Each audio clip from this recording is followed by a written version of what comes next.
भाइयों, लगभग 60 वर्ष हो गए।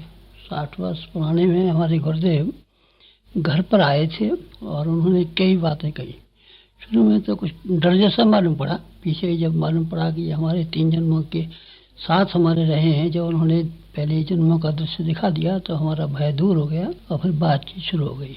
उन्होंने कहा, अपनी पात्रता को विकसित करने के लिए मैं 24 लक्ष्य के 24 साल तक 24 परीक्षण करने चाहिए। 1 साल में 1 जौ की रोटी और छाछ पर रह करके किस तरीके से 24 साल काटने पड़ेंगे, ये पूरी विधि बताने के बाद में एक और नई बात बताई, बोना और काटना। तुम्हारे पास जो कुछ भी चीज है, बोना शुरू करो भगवान के खेत में और वो 100 गुना होकर के तुम्हें मिल जाएगा। रिद्धि और सिद्धि का तरीका यही है, फोकट में नहीं मिलती कहीं। कोई ऐसा नियम नहीं है कि कोई रिद्धि बांट रहा हो, सिद्धि बांट रहा हो, कहीं से मिल रहा हो, इस तरह का नहीं है। किसान बोता और काटता है, ठीक इसी तरीके से तुमको भी रिद्धियाँ और सिद्धियाँ बोनी पड़ेंगी और काटनी पड़ेंगी।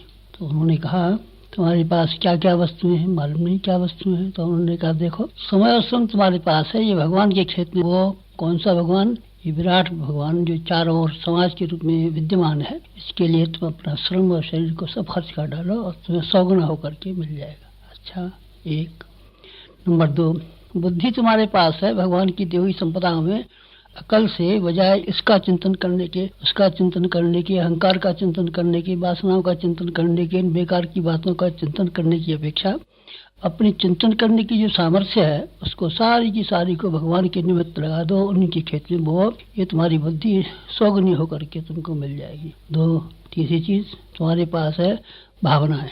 भावनाएं हमारे पास है, आपके पास भी है। 3 शरीर है, स्थूल सूक्ष्म कारण। इसमें से स्थूल शरीर में श्रम होता है, सूक्ष्म शरीर में बुद्धि होती है और कारण शरीर में भावनाएं होती है। 3 चीजें वो जो भगवान ने हमको दी है। श्रम और शरीर भगवान ने हमको दिया है, बुद्धि किसी आदमी ने नहीं दी है, भगवान ने दी है। और भावनाएं जो है भगवान ने दी है। इन 3 भगवान की दी हुई चीजों को होना चाहिए। और एक चीज इस तरह की है जो तुम्हारी कमाई हुई है, या पहले जन्म से कमाया हो या इस जन्म में कमाया हो, बहरहाल वो तुम्हारा कमाया हुआ है, भगवान का दिया हुआ नहीं है। वो क्या? धन।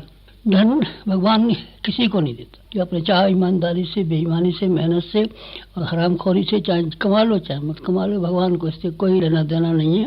धन जो तुम्हें मिला है तुम्हारा कमाया हुआ तो शायद नहीं है। मैंने कहा, मेरा कमाया हुआ कहाँ से हो सकता है? 14-15 वर्ष का बच्चा कहाँ से धन कमा के लाएगा? पिताजी का दिया हुआ धन है। ये सारे के सारे धन को भगवान के खेत में बो दो और ये 100 गुना होकर के मिल जाएगा। बस मैंने गांठ बांध ली और वो 60 वर्ष से बधी हुई गांठ मेरे पास जो कहते हुए चली आ रही है। जो कुछ भी कमाया था हमने सब बो दिया। हमारे पास जो जमीन थी उसके जब जिम्मेदारियाँ खत्म हुई तो उसका जो पैसा आया गायत्री बनाने के लिए हमने दान दे दिया। हमारी बीवी के पास सोना था 60 तोले के करीब, वो भी हमने बेच कर उसी को दे दिया। जो कुछ भी हमारे पास था सब खाली कर दिया और वो गायत्री भूमि के बनाने में, भगवान का घर बनाने में, भगवान का मंदिर बनाने में हमने खर्च कर दिया। फिर 80 बीघे जमीन खुद काश्त की हमारे पास रह गई थी, फिर उसको भी खर्च कर डाला। उसको काय में खर्च किया?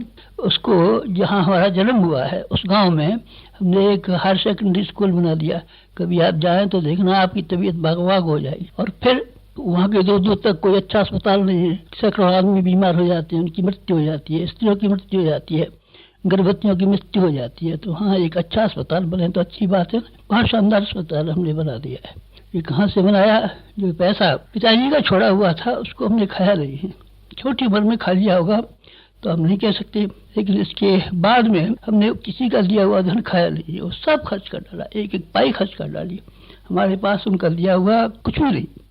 आपके पास कितना धन है, हमारे पास कुछ नहीं। तो फिर तो आप तो नुकसान में रही। अरे आप नुकसान की बात कहते हैं। हमारे गांव कभी आप जाएं तो हमारा कच्चा मकान था, सारे गांव कच्चे मकान थे, हमारा भी कच्चा मकान था, फूट टूट के बराबर हो गया। लेकिन यहाँ जहाँ कहीं भी हम रहते हैं पक्के मकानों में रहते हैं, बड़े शानदार मकानों में रहते हैं।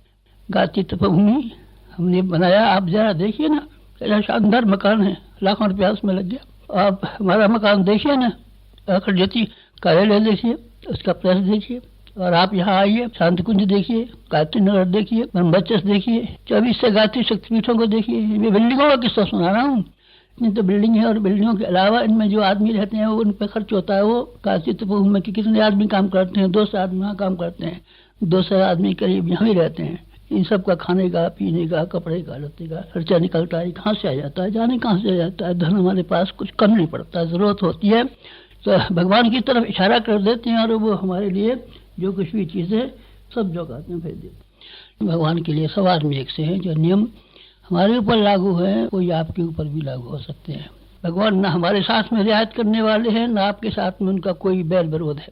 तरीके वही है जो हमारे जीवन में हमको बताए गए। हमारे गुरु ने हमको तरीका बताया था और हमने स्टार्ट कर लिया, और हम गुरु को बहुत धन्यवाद देते हैं। और आपको हम सिखाते हैं और समझाते हैं और बताते हैं कि आप उसी रास्ते पे चलिए जिस रास्ते पे हम चले हैं। आप भी निहाल हो जाएंगे और धन्य हो जाएंगे। और क्या कहूँगा आपसे, बस।